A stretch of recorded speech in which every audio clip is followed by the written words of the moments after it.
15-40. And those a verbal exchange followed by the eye contact.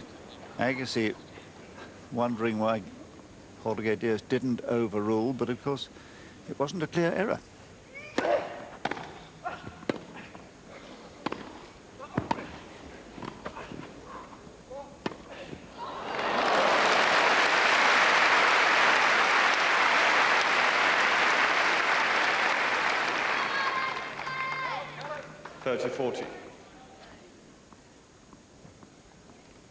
Breathtaking rallies we're seeing here. A second break point.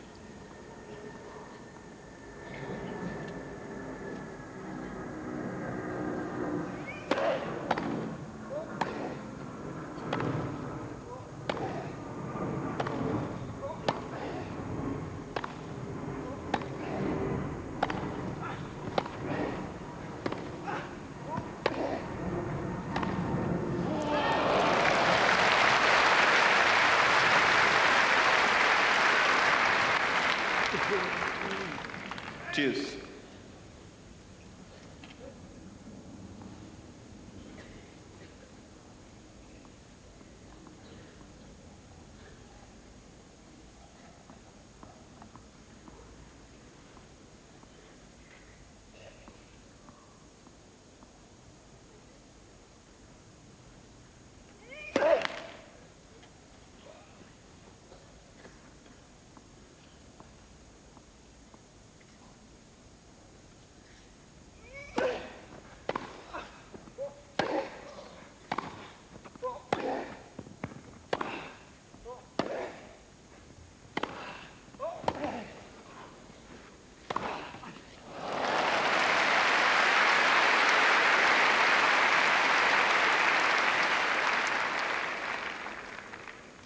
Advantage Agassi.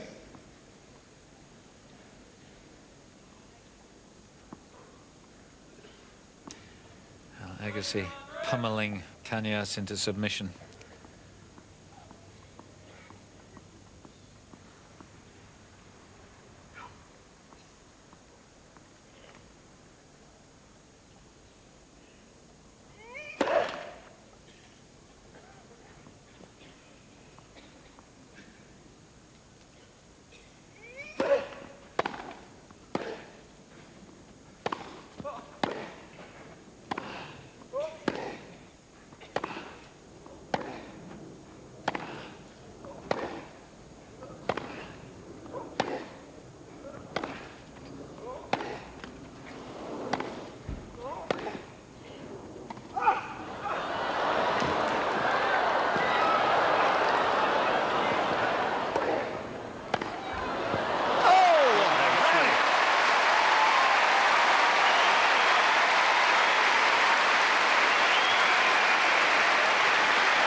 Agassi leads by 5 games to 4 second set and by 1 set to love.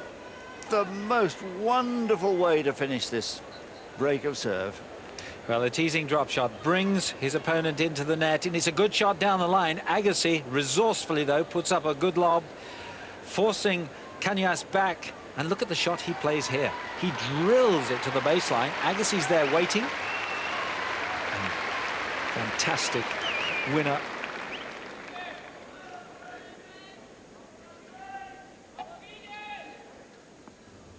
Brilliant play.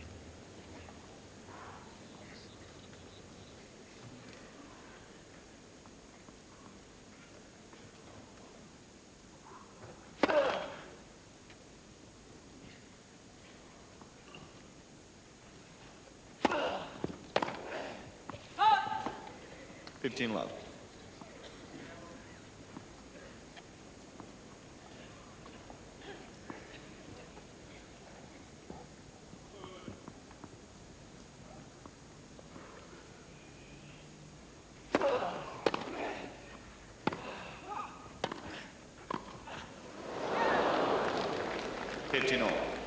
Well, been made to play a very awkward little lifeless ball. So he's still thinking. And he's proving himself to be a fine competitor.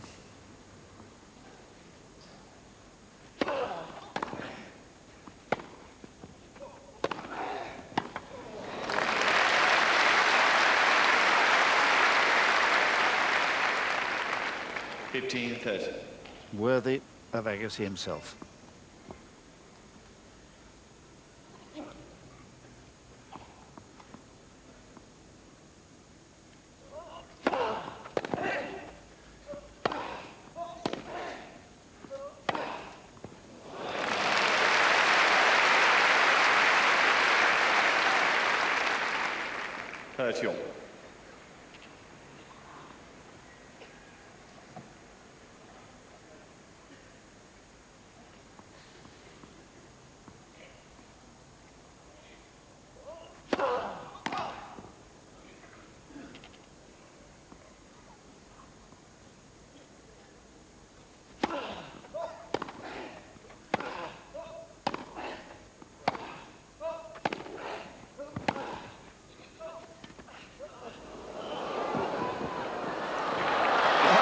Dear, oh dear.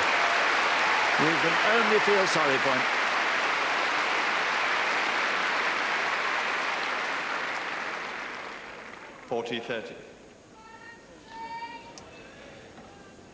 Well, Agassi reads this. He's moving forward quickly and plays just the right shot, disarming Kanyas, and that earns him set point.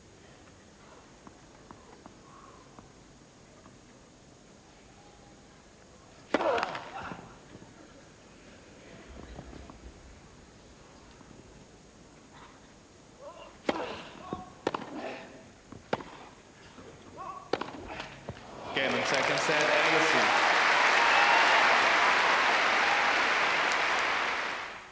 And Agassi dominated in the third set, winning it 6-3 to go through in straight sets. Coming off Paris and the emotion, everything of Paris, how difficult it has been to sort of prepare so quickly for another major? It's difficult, no question about it. It's very draining emotionally and mentally and even physically, Paris, as well as any Grand Slam. And I feel like the grass is less of an issue in the adjustment phase than just re-upping mentally and forcing yourself to make every point important, because you can't afford to kind of lose your way for even a minute. So it's very difficult. And of course we've had some good weather as well, which means that you've been able to play your matches on time, no sort of, you know, plenty of days off and plenty of time. Do you feel that the sun and everything is making the courts quick and a higher bounce is helping you, or will help you? My game is pretty much suited for a court that allows me to get a good clean hit at the ball. You know, I can make adjustments, but I think it helps to have, for my game, to have the ball bounce a little bit higher. But you know, but I can't count on the weather, so I'm hoping it doesn't make that big of a difference. Oh, don't worry, it's going to be lovely sunny weather. But just watching that match, the ball bouncing up high, was you were just commenting, it was like watching a hard court. Yes, welcome to the Wimbledon Hardcourt Championships here. I mean, these guys, there's a lot more rallies this year because the balls are bouncing up, and which means that the volleys will also bounce up and sit up for the guys to pass them. So you'll be finding players reluctant to come into the net this year. And, you know, I like the old-fashioned way. I like to see volleys, you know, I really do. I think the most spectacular shot in the game, people diving across the net. And, you know, great match like Rafter and Bjorkman, which was later, you know, late tonight. I mean, that was a fantastic match. Both players were getting into the net, hitting a lot of diving volleys, but mixing it up and staying back. I mean, those guys, Agassi, you saw, they were hitting the hell out of the ball. I mean, they were really pounding the ball, which is certainly very exciting. And so what we've got is a lot of clay court and hard court players playing on grass, because there's not that many tournaments on grass But anymore. Agassi's won here before and beaten some big serve volleyers, so he knows what to do. Oh yeah, he's a danger. Andre is a real danger at the moment. He's full of confidence. He's hitting the ball really, really well. And what I like about his game is he's coming to the net this year. Last year he didn't come anywhere near the net. And the year he won, he came into the net. He was attacking. He's got to attack, because the guys are too quick. They'll keep getting the ball back and back and back. He's got to come in and finish off the point off. and that's smart tactics. It'd be amazing if he could win the French and Wimbledon in the same year. Anyway, now let's catch up with the other main stories from today's second round in the men's championship with David Mercer.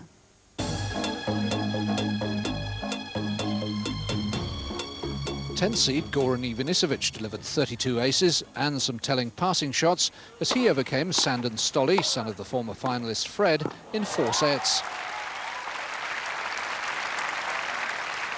1996 champion Richard Krajicek looked impressive as he beat Todd Woodbridge in straight sets. Even so, the Dutchman is talking down his chances of a second title. I've won it before, and I can certainly play on grass, and I feel pretty comfortable. But yeah, if I look at some other players, the way they're hitting the ball, I mean, I think Greg Rosetsky is very impressive. And of course, before the tournament, Tim Henman and Pete Sampras always big favorites. And you?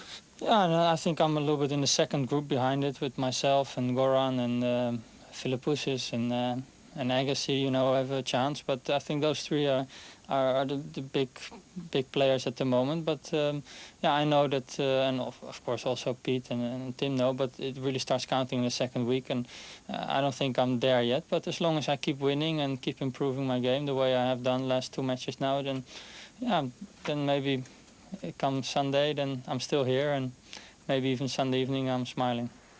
The man Krajicek should have met in the 96 final, Todd Martin, is making steady progress. Today he beat the Czech Yuri Novak 7-6, 6-4, 6-4.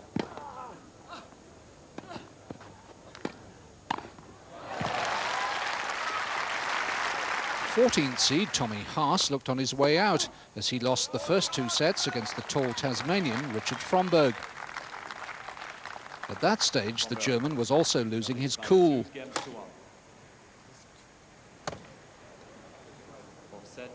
But Haas recovered superbly to win 6-2 in the 5th.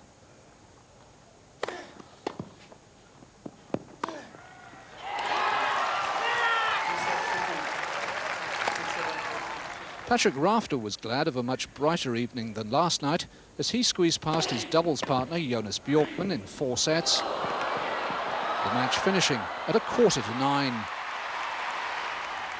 Well, now to the Ladies' Championship, and what a difference a couple of days make. On Tuesday morning, Jelena Dokic walked into Wimbledon unknown. She then beat Martina Hingis and now is the most talked about player in the draw. She was out on court 13 today against Katarina Studenikova from Slovakia, and it was a close one. We can join it in the final set. It's 6-all. There is no tiebreak in the final set, and Studenikova to serve. Watching this one, Pam Shriver and Julian Tutt.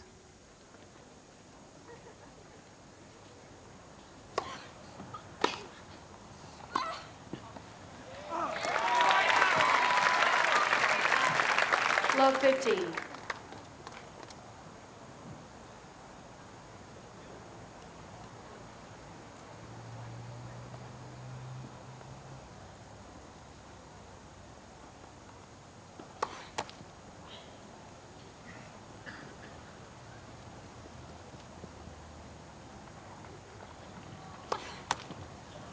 Love 13.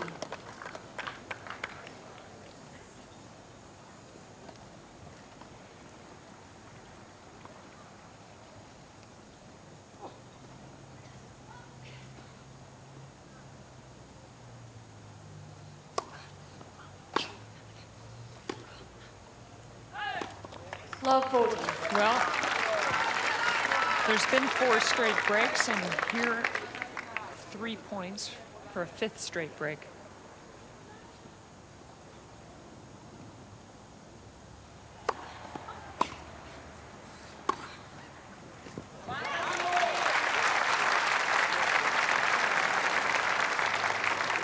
$15-14.